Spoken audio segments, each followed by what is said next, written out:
જય જોહાર, જય આદિવાસી, રામ રામ મિત્રો. તો મારી યુટ્યુબ ચેનલમાં તમારું મિત્રો હાર્દિક સ્વાગત છે. અને સવારની અંદર આપણે ચા બા પીને ફ્રેશ થઈ ગયા છે. અને અત્યારે છે ને આજે ઘઉં કાપવા માટે કટરા આવવાનું છે, બરાબર. તો થોડાક અમારે ઘઉં છે ને કાપવા પડશે. તો 10 વીઘાના ઘઉં આજે કપાશે કટરની અંદર. અને બાકીના 2-3 દિવસ પછી. કવિતા ચાલ ફટાફટ ચાલ પછી મોડું થાય, પછી કહેતી ને વઢાઈની કટર આવી જતી. દાંતડું કઈ છે?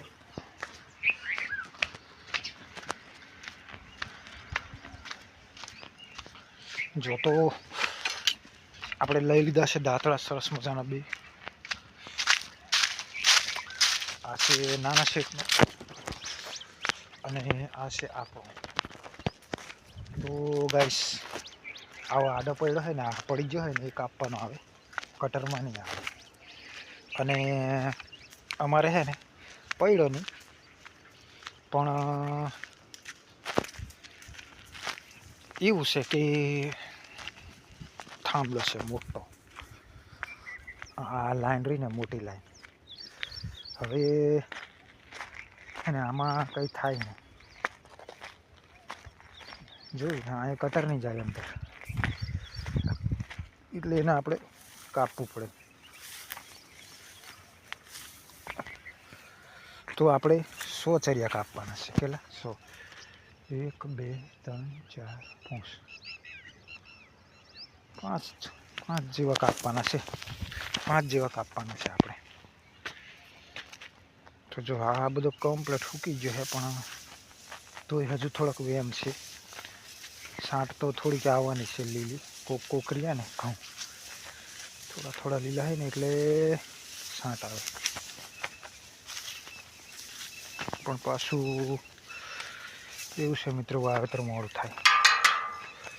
જો લાએ કટર નહીં આવે, લાએ કટર અંદર ઘૂસી નહીં જાય, આ બધું રીને અડી જાય, એટલે આપણે આને કાપવા પડે. તો ચાલો કાપી નાખ્યો, અને પછી કટર આવે ને એટલે તમને બતાવીશ, બરાબર. તો આપણા વિડીયોની અંદર બન્યા રહેજો. ત્યાં સુધી બધાને રામ રામ. અને મારો વિડીયો સારો લાગે ને તો લાઈક, શેર, સબસ્ક્રાઈબ કરતા રહેજો, સપોર્ટ કરજો, બરાબર.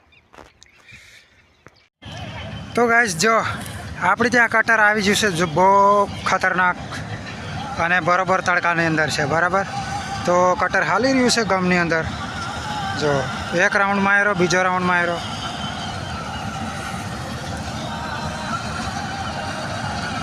દસ વીઘાના ઘઉં છે મિત્રો આપણે. જો પંજાબવાળું કટર છે આપણે ત્યાં.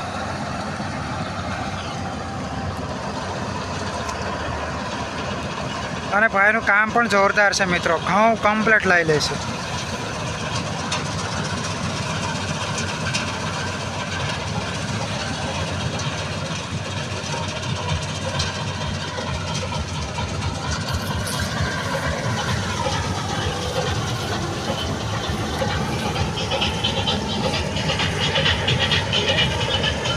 બહુ ધુમાડો આવે છે યાર. જો પછી આને હળગાવી દેવામાં આવશે આપણે, પણ સામે ઘઉં છે એટલે ખતરો છે.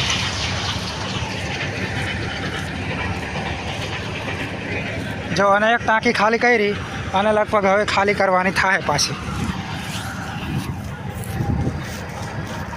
તો હોળીની અંદર આપણે ગેર ભાવ કમ્પ્લીટ જવાનું થાય.